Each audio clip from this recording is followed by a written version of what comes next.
Vamos lá, primeiro ano, mais um vídeo aqui da nossa revisão rápida, né, dos conteúdos onde paramos nas nossas aulas. Esse vídeo aqui é dedicado, então, para o estudo do domínio de funções, tá? Estudo de domínio nada mais é que o seguinte, nós comentamos, né, na aula lá teórica, que é eu me preocupar com os valores de x que eu posso escolher nas funções, porque nem sempre eu posso escolher tudo que eu quero, tá? Esse é o nosso caso. Nós vamos estudar o domínio de cada função. Eu escolhi alguns itens da questão 24, que ilustra bem isso. Deixei o item A de fora, porque os outros são bem parecidos. E nós temos que nos preocupar com isso, tá? Quais são os valores de x, que é a minha escolha, são as minhas escolhas, o que eu posso escolher, tá? E isso tem a ver com condição de existência dos números, tá? Frações têm condição de existência, raízes têm condição de existência. Tá? Então, toda vez que esse tipo de número aparece, nós temos que trabalhar em cima da condição de existência. Então, vamos lá, fazendo fica melhor. Então, aqui eu tenho no item B a função f de x escrita da maneira que você está vendo aí. Tá? Então, eu tenho uma fração nesse pedaço aqui. Eu tenho uma fração. Aqui também uma fração. Então, são números que têm condição de existência. E qual a condição de existência de uma fração? No numerador, qualquer número é permitido, positivo, negativo, zero, pode ser uma outra fração, pode ser um número decimal, pode ser uma raiz, não há problema. Então, esse x que está aqui, eu nem preciso me preocupar em analisá-lo, porque qualquer número que eu colocar aí não impede de fazer a conta. A minha preocupação está neste denominador e neste denominador, porque denominador de fração não pode ser zero. A única coisa que a matemática não permite, tá? É a divisão por zero. Então, se eu não posso dividir por zero, x mais 3 não pode ser zero.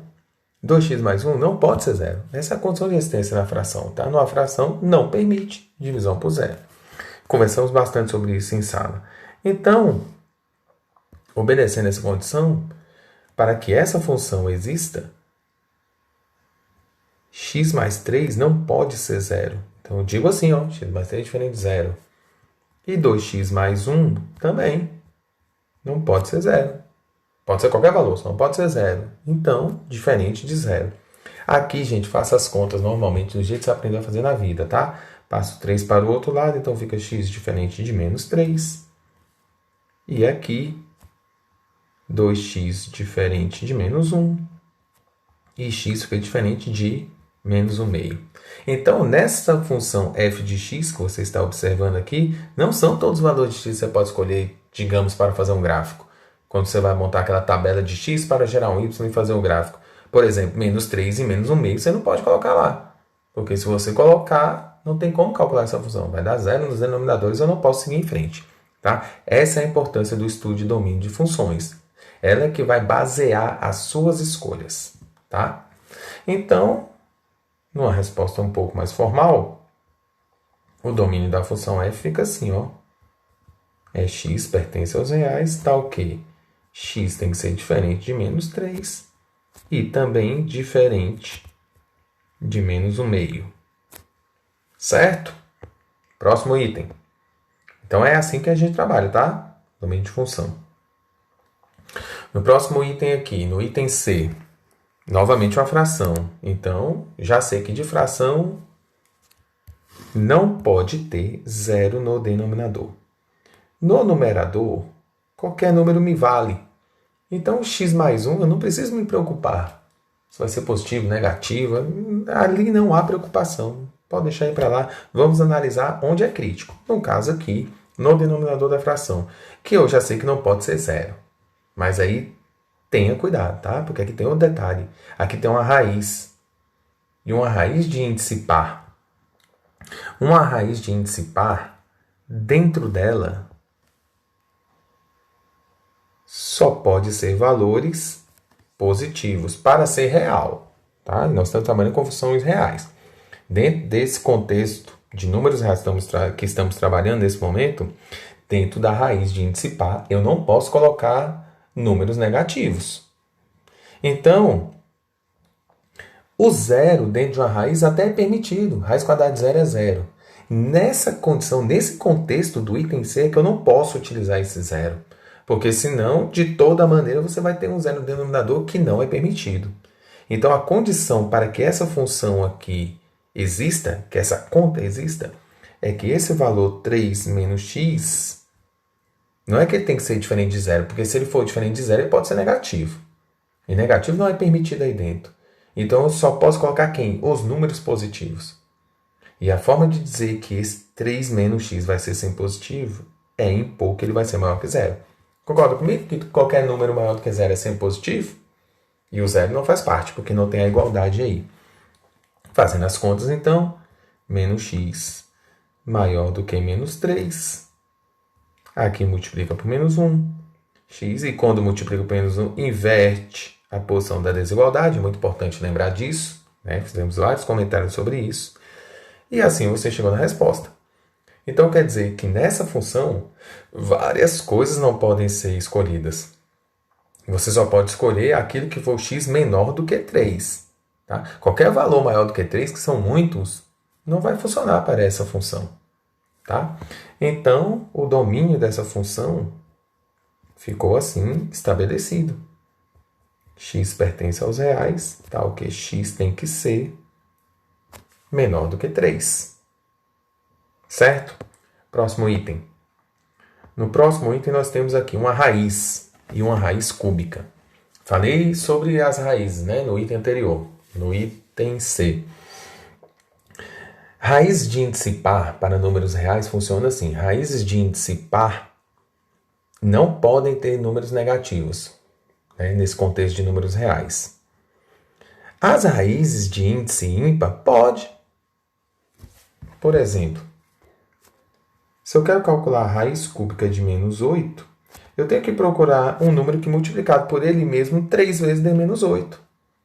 Então, se eu fizer menos 2 vezes menos 2 vezes menos 2, eu vou ter menos com menos dá mais, vezes menos dá menos, 2 vezes 2 dá 4, vezes 2 dá 8. Menos 8, então. Então, quer dizer que o número menos 2 multiplicado por ele mesmo 3 vezes dá o número menos 8. Logo, a raiz cúbica de menos 8 é menos 2. Então, perceba o seguinte.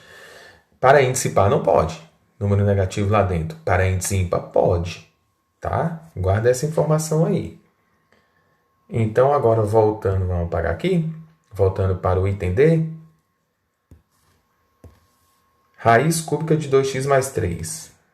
Eu posso colocar zero aí dentro? Posso. Raiz cúbica de zero é zero. Posso botar números negativos? Acabei de ver que eu posso. Eu posso botar números positivos? Também posso. Então, qual é o impedimento de calcular uma raiz cúbica? Nada. Né? Nada me impede. Então, se nada me impede, qualquer coisa que eu coloque aqui está valendo. Qualquer coisa venha a ser qualquer número real, então, para a gente. Se não há impedimento, todos os números me servem. Então, fica assim que o domínio desta função pode ser qualquer número real. Aqui não tem impedimento, a gente pode escolher qualquer coisa. Se você quiser fazer o gráfico, vai dar certo. Tá?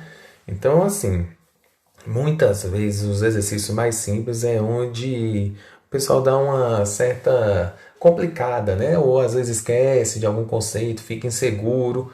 Tá aqui, tá? Nas raízes cúbicas, resolveremos assim. Pensa na raiz de índice ímpar, tá bom? E agora vamos ao item E. Esse item E aqui ele é mais trabalhoso, tá? Porque aqui tem várias situações a serem analisadas. Vamos olhar uma a uma. Novamente, aqui eu tenho tudo misturado. Tem fração, tem raiz. Só que as raízes de índice par, né? Raízes quadradas. Então, vamos olhar pedaço por pedaço. Vamos dar uma olhada aqui. Nesse numerador, que antes não havia problema, mas agora pode ter problema. Porque se a raiz é quadrada, aqui dentro não cabem os números negativos. Então, aqui eu já tenho uma condição, mesmo estando no numerador. Nesse caso aqui, já tenho uma condição. Eu já sei que x mais 1 deve ser um número maior ou igual a zero. Opa, professor, mas lá não podia botar zero aqui, pode? Pode. Porque na parte de cima de uma fração pode ser zero? Pode. Dentro de uma raiz quadrada pode ser zero? Pode. Então não tem problema. Aqui não está aceitando os negativos. Certo? Vamos olhar então para este número, que faz parte de um denominador de fração. E já vimos que denominador de fração não pode ser zero. Então aqui eu sei que x ao cubo tem que ser diferente de zero. Certo, então, seguindo nessa análise, indo para o próximo número, 2x. Se eu for olhar para esse x aí, se ele for positivo, negativo, zero, fração, qualquer coisa aí é permitida. Então, qualquer número real serve. Como qualquer número real serve, aqui não precisa mais me preocupar. Tá? A gente procura onde é crítico a história. E olhando para o próximo número, que é raiz quadrada de x mais 4, aqui já pode dar problema. Porque, primeiro, dentro da raiz não pode ser negativo. E como essa raiz ainda faz parte de um denominador de fração, eu tenho que me preocupar com isso aqui ainda. Como está no denominador de uma fração, eu sei que x mais 4, por ser uma raiz, deve ser sempre positivo.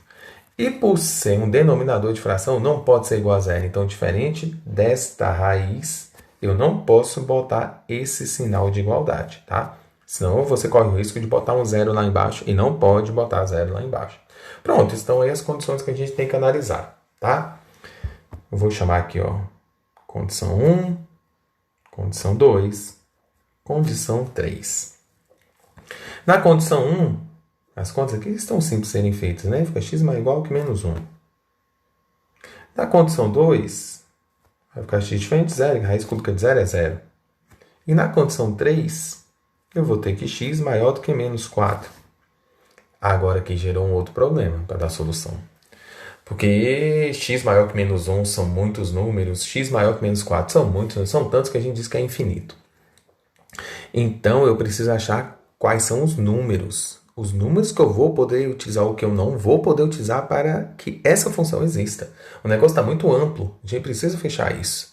E aí nós vamos recorrer a um assunto já estudado anteriormente, que não fez parte dessa revisão, porque eu abordaria nesse exercício, né? Que é o estudo dos intervalos reais. E eu quero saber, então, quais são os valores de x que vai funcionar aqui. Então, vamos aos intervalos. A gente vai fazer um estudo. Se são 3 condições, 3 retas, uma para cada intervalo. Então, vamos colocar aqui, ó, uma reta. Opa, vamos melhorar isso aqui. Assim, ó. Reta da condição 1. Reta da condição 2. Reta da condição 3. E a solução? A solução fica logo aqui embaixo, ó. Agora, que tipo de solução nós vamos ter? Fazendo essa análise, né? Para eu poder. É interseção, é união, é complementar, aquelas coisas todas nós estudamos. Aqui a gente tem que fazer a leitura.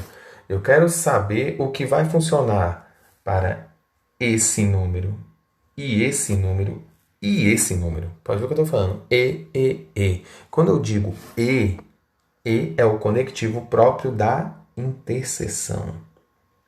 Então, a interseção do estudo de cada intervalo é que vai me dar a resposta do domínio dessa função. Os números que eu vou poder utilizar ou não, tá? Dessa função. Feitos assim, então, eu gosto sempre de marcar um pontinho aqui, ó, para ser o zero, para eu ter noção de quem vai ser positivo ou negativo. E o zero está até aqui na história, né? Então, é o seguinte, x maior ou igual a menos 1. Menos 1. Vai ser colocado aqui. Com bolinha fechada, lembre, tá? Quando tem igualdade, bolinha fechada. E se eu quero valores maiores, aqui estão eles. Todo mundo, então, nessa reta representa os números maiores que menos 1, os infinitos valores. Situação 2. X deve ser diferente de zero. Se x deve ser diferente de zero, quer dizer, pode qualquer número, só não pode o zero. O zero eu marquei aqui. Então, o zero vem com bolinha aberta, porque não pode ser zero. Lembra, bolinha aberta é um ponto de referência. O número está lá, mas não faz parte da história. Só não pode ser zero. Pode ser positivo? Pode. Então, marca os positivos. Pode ser negativo? Também pode.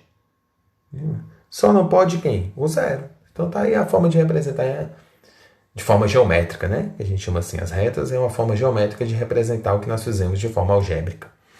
Então, agora, na terceira situação, nós temos aqui, na terceira situação, nós temos aqui x tem que ser maior que menos 4. Se menos 1 ocupa essa posição aqui que você está observando agora, o menos 4 fica mais à esquerda dele. E o menos 4 com bolinha aberta. Porque, ó, observe aqui, se não tem igualdade, bolinha aberta, ponto de referência, a gente costuma dizer assim. E maiores que menos 4 vai para a direita de menos 4. E eu vou buscar a interseção. O que é a interseção? O que tem em comum ao mesmo tempo nessas três retas, tá? Se eu sobreposse uma em cima da outra, onde passaria essas figuras uma por cima da outra 3 vezes, tá? Com treinos que nós fizemos aqui, estudamos bastante isso na nossa época lá dentro de sala de aula, dá para perceber que a interseção, aquela parte que começa a ter em comum, vem aqui, ó, a partir desse tracejado azul, que eu vou ter o número menos 1. E para a direita, ó, tem aqui e tem aqui. Já todo mundo que está à esquerda desse tracejado não está em todas as retas ao mesmo tempo. Por exemplo, na reta 1 não tem. Tá? Então, aqui está a solução procurada, ó. Estou colocando de verde. Só que eu tenho que analisar as bolinhas. Você tá ligado, né? Quem tá me acompanhando aí tá ligado. A gente já pega um costume de ver. E a bolinha? A bolinha é o seguinte: a interseção tem que estar nos três ao mesmo tempo. Menos 1 está na primeira? Está. O menos 1 está na segunda? Está. O menos 1 está na terceira? Também está. Ele está nas três ao mesmo tempo? Sim. Se eu digo sim, bolinha fechada. Tá aí. Então, assim eu começo a enxergar a resposta. Só que aqui tem que ter um cuidado. Esse exercício tem que ter um cuidado. Porque na reta 2, mesmo indo à direita, o número 0, ó, não faz parte do intervalo. Ele é só um ponto de referência. É como se a gente viesse do menos negativo, pulasse o 0 e seguisse para o mais positivo. Então, se eu estou estudando a interseção, a leitura que eu tenho que fazer é o seguinte. O número 0 está na primeira? Está. Ele está na segunda? Não está. Ele está na terceira? Está. Isso para a interseção é o que eu quero? Não. Eu quero que estivesse nas três. Se eu falei não, não é bolinha aberta. Então, acontece assim na resposta. Ele vai do menos 1, pula o 0 e segue assim. Então, como fica o domínio dessa função? O domínio dessa função fica x pertence aos reais, tal que eu posso utilizar todo x maior ou igual a menos 1, e desde que eu não use o 0, porque o 0 aqui não está permitido. Tranquilão, pessoal? Essa aula aqui eu queria dedicar a isso, tá? Só o estudo de domínio de função, porque domínio de função é uma novidade da série e a gente precisa fazer isso com calma e estudaremos domínio de função ao longo do ensino médio em vários momentos, tá? Não pense que é só aqui no primeiro ano que depois é uma matéria que cai no esquecimento. Não é. Isso aqui vai ser utilizado tanto no primeiro, quanto no segundo, quanto no terceiro ano. Muitas vezes você faz até sem perceber. Certo, pessoal? Então aqui a gente encerra essa primeira etapa das revisões que nós nos propomos a fazer e vamos seguindo em frente, tá? Primeiro ano, tamo junto aí. Um abraço a todos e até a próxima aula.